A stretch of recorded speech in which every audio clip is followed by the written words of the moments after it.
Hi guys, EBPMAN here with Tablets for Me. And today I want to take a look at another security camera that has a resolution of 1280 by 720p brought to us by MVPower.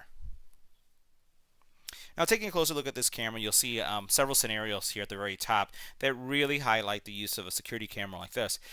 This is going to be great if you're going to be monitoring your pets. It's an indoor camera that you could use it as a baby monitor.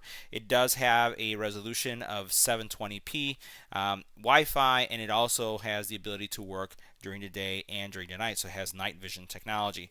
It's relatively easy to implement, and I just want to flip this over right here so you can see more of the specs, and we'll get closer to them. It has, again, two-way audio capability, so you're going to be able to use this as an intercom. The nice thing, once again, is that it does support the Wi-Fi capability, which is, I think nowadays it's kind of a must when you're looking at security cameras. But there are a variety of scenarios that you can use this camera in, and the great thing about having something that is wireless is that you can move it, put it wherever you'd like. So let's take a look at what's included in the box, and then we'll do our hardware review. Now, inside the box, you're going to have a power brick, and you have this power cord that looks like it's a micro USB cable, but it's not. So it's standard USB on one side, and then a proprietary connector on the other side. Some screws and things that you can use if you want to mount it on a wall, a user guide, the adapter to mount it on the wall or ceiling, and then the camera itself. So this camera is a tilt and pan camera, meaning that the head rotates. So it's going to give you the ability to see various angles. You have some speakers on the sides, as well as mics. You have over here on the back a Ethernet connection and a micro USB charging or micro SD card that you can use to store what the camera picks up. Now, this does not have cloud storage, so this is going to be storage on the SD card, no cloud storage. And then you have here the connector where you'll plug this in with some additional ports for other things. Let's see what else, if there's anything else that we should highlight here. We'll remove this. The front of the camera, you can see it has several sensors and IR blasters so that you can see things in dark situations or at night. Now, one thing I'll mention about this camera, in order to get this camera to function or to pair, you do need to plug it in through an Ethernet cable in the back. There isn't an Ethernet cable included in the package, so you'll need to make sure you have one in the home. So what we'll do is we'll connect this to a router from the back, and then that's going to allow us to connect and pair this to the internet. That's the only way you're going to be able to get this to work. So you won't be able to use your phone on its own and pair it. Connect this, connect it to your router, power it up, and then you'll go through the process of setting it up. Let's try that.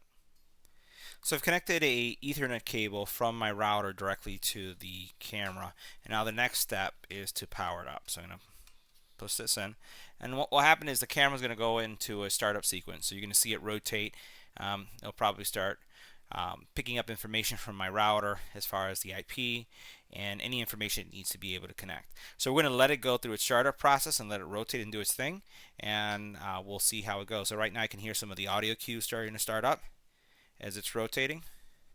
You can see that right here. I'll let it keep on going.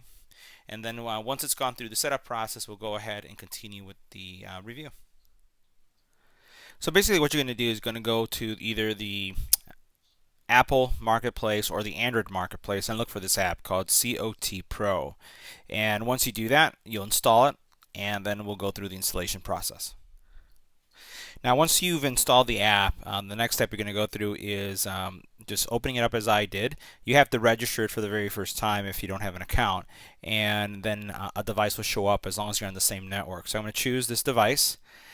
Here is the device that is this one right here. I'm going to choose this, and what I'm going to do is input the device password. Alright, so the password for this is just going to be 123, which is the initial one. Now once you've inputted the password, just hit save,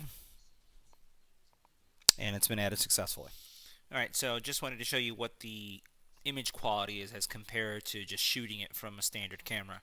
So this is just my standard camera showing this area in my home, and this is the lighting that is currently available. So now what I want to just show you is what my living room looks like with the camera. So you saw what the room looks like with the standard camera, and there's not really a lot of light in that area. So now we're going to go into to look at the camera. We'll go into these settings a little bit later, but for now let's look at camera quality. So I'm going to rotate this for a second so you can see how much brightness or light is coming up. And compared to the previous shot, same room just a few seconds ago, you can see that there's a lot of light being brought in. Now, the camera does not have, or the app does not have an up, down, left, right control. What you want to do is if you want to go up, you just swipe, and it's pretty much the opposite. So you swipe down to go up, you swipe up to go down. So you see how that works. If I want to go to a specific direction, I just swipe like this and it will move, and it's pretty responsive, so you can see how quickly the view changes. If I want to zoom in, all I do is I pinch in and I'm going to zoom in, and if I want to zoom out, I just do that. So very, very responsive. Now there are some other features that we'll bring up. So you do have the ability to record, you have the ability to minimize. It does have a speakerphone, so you can actually press this button, and then the person who is next to the camera or in the camera area is going to hear me speaking. So they're actually hearing me right now. And feedback I've gotten is that it's pretty clear. It's very understood when you speak through the system. You do have the ability to turn off the speaker. You can turn it on. If there was an SD, you can press that, and also you can take a photo or choose to record. Keep in mind that all these recordings are stored on the device. Let's go back one more time. Now looking at this area, you can rename your phone, you can lock your phone. So here you have a lot of different settings. So you can set up, look at your cameras, look at video playback, view a snapshot. You can look at alarm logs.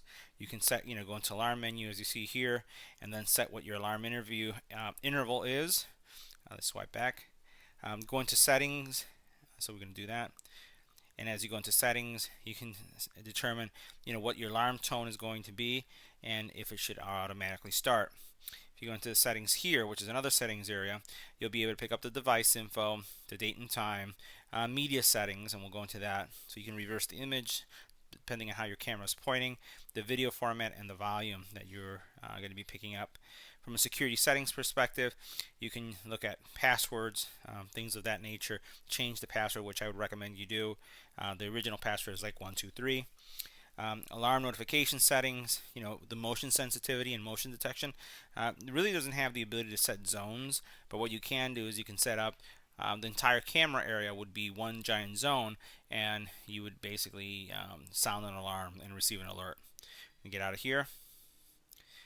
You have recording settings, and again, how much you want to record, and you have certain switches that you have. Your micro SD, you can reboot the device or restore factory settings, and then you can do a device update. And I always recommend that you check this, and you'll see that there is a device update that you can upgrade. So this concludes my review of the MVPower Wi-Fi IP camera. It's an HD camera, remember, capable of images up to 1280 by 720p. I want to thank MVPower for making the product available for us to review on this channel, and also for you taking the time to watch the video. If you have any comments or questions about this product, leave it in the comment area below. And as always, don't forget to like, share, and subscribe. Thanks for watching.